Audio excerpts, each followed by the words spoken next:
What's up guys, and welcome to another episode of El Jardín Perdido. Today, we're propagating starfruit.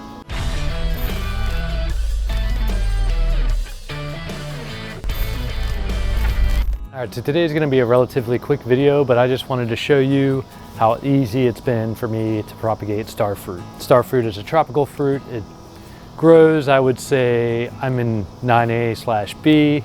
Ideally, a little higher up, like 10 or above, would be more ideal for growing this, although if you overwinter and put things in a greenhouse, it seems to work out.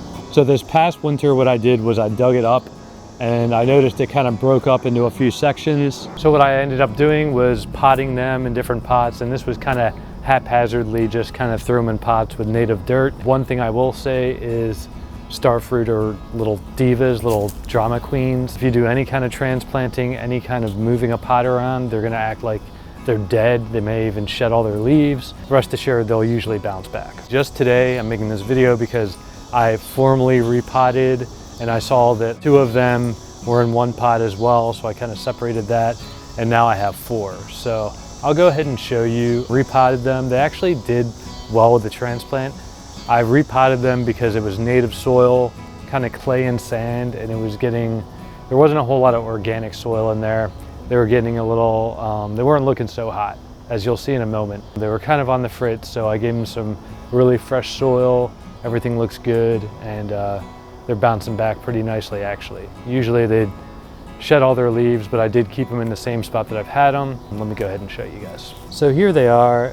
We have them in 3 different pots. They're not looking too bad. They're looking a little wimpy, but as you can see, they started kind of drying out a little bit there. So timing wise, we did good. So you can see that's really fresh organic soil and they seem to be happy. So this is 3, and I'll go ahead and show you where the original starfruit was. So this had been in the ground. I should probably give this some organic soil as well. It's been a really hot, dry summer, and I haven't had a lot of organic matter in here. I haven't mulched very heavy.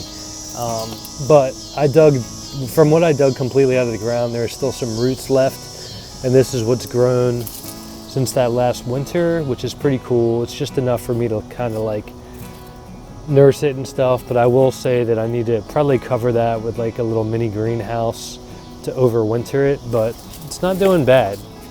When I can help it, I like putting things and growing them in the ground. This gives me the option to experiment a little more since I have clones. So yeah, there's a few different trees that you can do this with.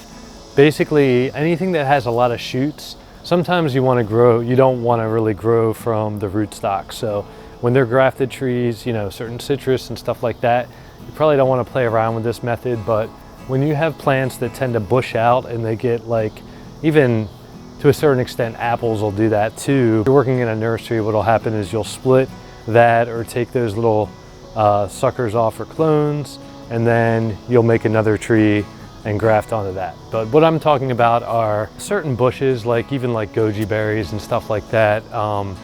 That's a pretty easy way to propagate some plants like that. Sometimes if they're potted, you can take them out, split them in a couple of different places, or if they have offshoots from the ground, you can kind of dig out some offshoots. So yeah, it's just another thing you can keep in your toolkit.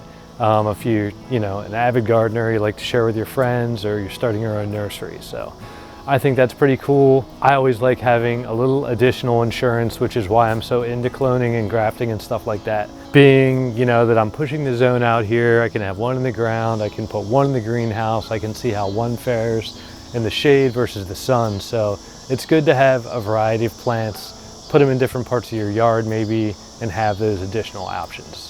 All right guys, well that's gonna do it for today's video. As always, feel free to comment and I will respond as soon as I can. And as always, thanks for tuning in. Until next time.